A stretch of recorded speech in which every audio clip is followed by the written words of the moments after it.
जब रवि का पुष्य योग पड़े, रवि पुष्य नक्षत्र हो, रवि का पुष्य योग पड़े, उस समय सरस्वती कहती है भोलेनाथ ऐसी कृपा करिए।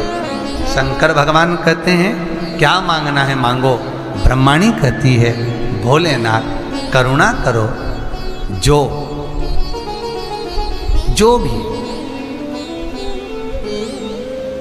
किसी भी रूप में एक पान के पत्ते के ऊपर, मात्र पान जानते हो, वो खाने वाला जो पान करता है उसका पत्ता, पान के पत्ते के ऊपर जो चंदन से शंकर के नाम, पार्वती का नाम और ब्रह्माणी सरस्वती का नाम लेकर शिव को समर्पित कर दे, महाराज उसकी भी तिथि बताइए, बड़ी सुंदर है।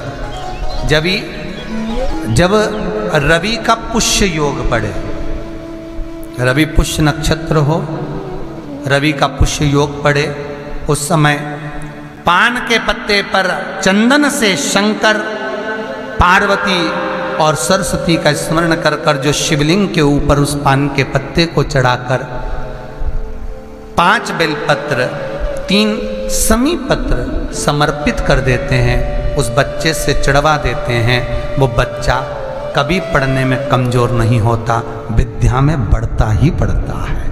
पलटकर माँ बाप को देखना ही नहीं पड़ेगा बच्चे को, कभी भी मां को कहना ही नहीं पड़ेगा कि पढ़ने बैठ, वो खुद पढ़ेगा, रुचि से पढ़ेगा।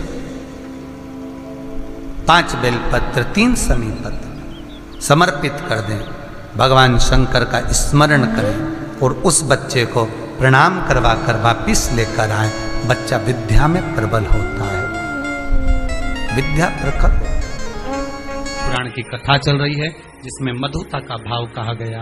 कभी कभी निवेदन करूंगा, एक थोड़ा सा भाव व्यक्त करूंगा।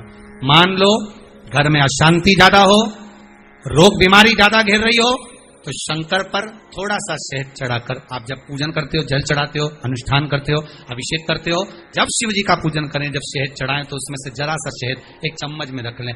वो चौखट पर लगा देने पर बीमारी, रोग, अशांति सब समाप्त हो जाता है, घर में सुख बढ़ना प्रारंभ हो जाता है, समृद्धि बढ़ना प्रारंभ। मधुता में सुख भी,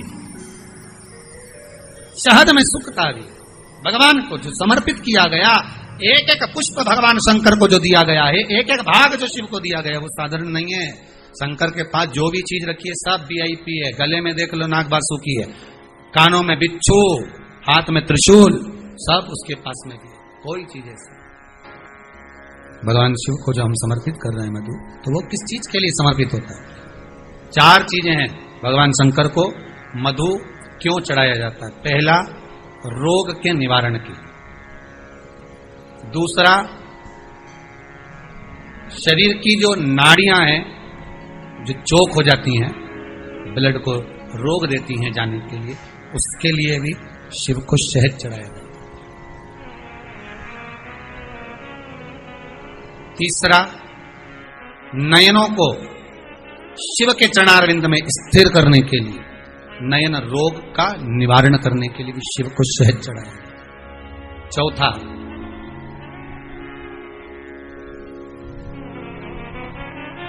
भगवान शंकर छोटे छोटे जीव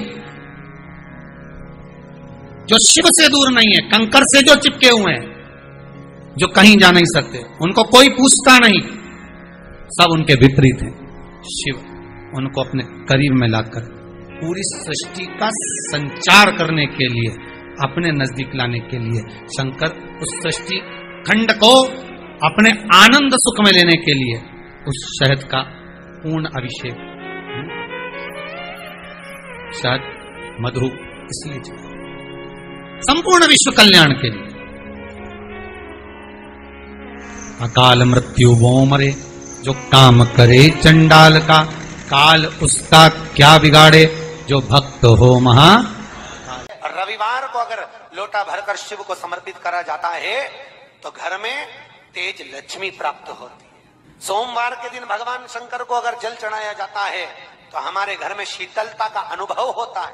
मंगलवार को अगर शिव जी के मंदिर में, शंकर के मंदिर में जाकर 1 लोटा पानी चढ़ाया जाता है तो हमारे कार्य में उन्नति होती है। बुधवार के दिन अगर शंकर पर 1 लोटा पानी चढ़ाया जाता है तो जिन लड़कियों का विवाह नहीं हो रहा, जिन बच्चों का विवाह नहीं हो रहा, उन बच्चों के भी विवाह हो जाते हैं हमारा। गुरुवार के दिन अगर शिव जी के मंदिर में पानी चढ़ाया जाए, जल चढ़ाया जाए तो घर में विद्वत्ता का अनुभव होता है महाराज, बच्चे पढ़ने में प्रखर होते हैं महाराज।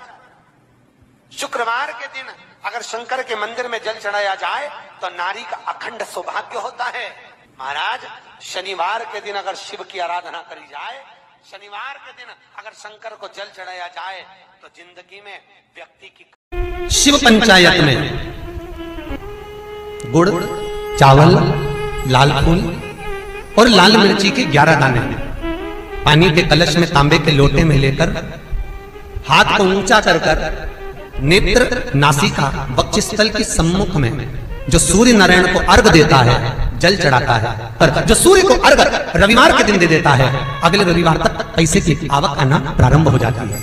जो आज तक फोन नहीं उठाता वो फोन उठाना चालू कर देता है। माता जी से पूछते हैं इसको कहां लेकर जाऊं, मेरी पत्नी को कहां ले जाऊं, ये दरिद्रता जाए तो जाए कहां, इस दरिद्रता को कहां लेकर जाऊं, कहां रखूं इसको। इतने में दुर्वासा जी ने कहा, सुन दुस्साह मुनि, अपनी पत्नी दरिद्रता को अगर कहीं लेकर जाना है तो जो नारी, जो स्त्री शाम के समय पर चोटी करती हो, झाड़ू लगाती हो, या जो स्त्री दोपहर में सोती हो, उसके घर में इस दरिद्रता को लेके प्रवेश कर जाना। वैसे मुझे उम्मीद है करमाला की माताएं दोपहर में नहीं सोती होंगी, जो दिन में सोती हो, जिसके यहां रात में बर्तन झूठे पड़े रहते हो, जिसके यहां रात्रि में बर्तन झूठे पड़े हों, उसके घर में इसको लेकर प्रवेश कर जाए। प्रवेश